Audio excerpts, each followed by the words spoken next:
Afternoon.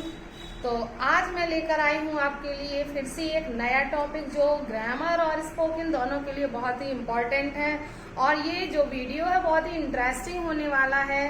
तो आज का हमारा टॉपिक है यूज ऑफ इवन इफ। तो आज हम इवन इफ का यूज पढ़ने जा रहे हैं। इवन इफ क्या है, इसका क्या सेंस होता है, किस टाइप के सेंटेंसेस में इसका यूज किया जाता है। तो आज हम इवन इफ का यूज कवर करेंगे। तो इवन इफ जो हमारा है, इवन इफ जिस मीन्स होता है चाहे तो या भले ही का यूज सेंस में भी इसका यूज कर सकते हैं। तो ये इवन इफ का सेंस होता है और इसका use as a conjunction first sentence में किया जाता है। इसकी जो सेंटेंसेस होते हैं, इसके सेंटेंसेस हम बनाते हैं इस टाइप से कि जैसे कि हम सेंटेंस कहते हैं कि चाहो तो तुम मुझे भूल जाओ, मैं तुम्हें कभी नहीं भूलूंगा।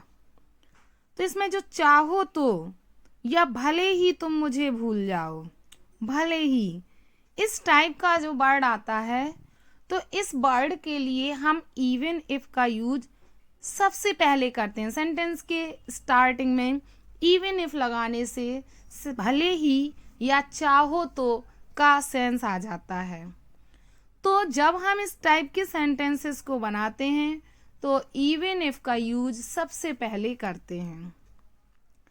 तो अब अगर सिंगल सेंटेंस होता है, चाहो तो तुम उससे समझौता कर सकते हो, ये सिंगल सेंटेंस है, तो इसको तो हम सिर्फ एक ही सेंटेंस में सबसे आगे लगा देंगे, even if you can compromise with him. इस टाइप से हो जाएगा, सिंगल सेंटेंस है। अब अगर हमारा सेंटेंस डबल होता है, तुम मुझे भले ही भूल जाओ, कॉमा, मैं तुम्हें कभी नहीं भूलूंगा। तो 2 सेंटेंसेस हो गए। अब इसमें चाहो तो भी नहीं आया है, लेकिन भले ही आया है। अब भले ही आया है इसलिए हम इसमें इवन इफ का यूज करेंगे, वो भी फर्स्ट ऑफ ऑल, सबसे पहले। तो even if you forget me, एक सेंटेंस हो जाएगा, even if you forget me, और कॉमा लगाकर हम यूज करेंगे I will never forget you. इस टाइप से हम डबल सेंटेंस को बनाएंगे। तो ये हमारा हो गया। इसी टाइप से चाहो तो तुम मेरा सारा धन ले लो, मगर मुझे छोड़ दो। तो चाहो तो तुम मेरा सारा धन ले लो, even if you take all my money, even if you take all my money, मगर मुझे छोड़ दो, but you leave me। इस टाइप से ये सेंटेंस बन जाएगा। अगर नेक्स्ट सेंटेंस, भले ही वह मेरी खुशामद करे, मैं राजी नहीं होऊंगा। तो भले ही वह मेरी खुशामद करे, even if he flatters me, comma लगाएंगे, मैं राजी नहीं होऊंगा, I will not be agree। इस टाइप से सेंटेंस बनेगा। नेक्स्ट सेंटेंस है, मैं भले ही गरीब हूं, मगर मैं किसी से भीख नहीं मांग सकता हूं। तो भले ही वर्ड आया है, इवन इफ का यूज करेंगे, even if I am poor but I can not beg money from anyone. तो ये सेंटेंस इस टाइप से बन जाएगा।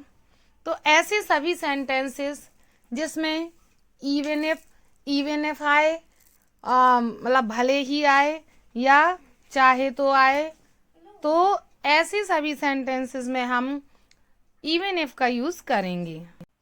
तो ये सारे सेंटेंसेस ऐसे ही बनेंगे। तो लास्ट सेंटेंस और देख लेते हैं। चाहो तो तुम मुझे मार डालो, लेकिन मैं झूठ नहीं बोलूंगा। तो इसमें सभी इवन इफ वाले सेंटेंस मोस्टली सिंपल प्रेजेंट में बनते हैं। तो चाहे तो तुम मुझे मार डालो, इवन इफ यू किल मी, इस टाइप से प्रेजेंट इंडेफिनिट में बनेगा। मगर मैं झूठ नहीं बोलूँगा, but I shall not tell a lie. इस टाइप से ये सेंटेंस हमारा कंप्लीट हो गया और हमारा इवन इफ का यूज़ भी कंप्लीट हुआ। तो आपने देखा कि कितना इजी था चाहो तो या भले ही को एक्सप्रेस करना इंग्लिश में। तो आई होप आपको ये यूज़ समझ में आ गया होगा, क्लियर हो गया होगा। तो इस तरह से हम इवन इफ का यूज़ अपने ग्रामर में, ट्रांसलेशन में और स्पोकन में करेंगे। तो इस वीडियो को अंत तक देखें और यूज़ को अच्छी तरह से समझें। आज के लिए इतना ही। Thanks for watching video.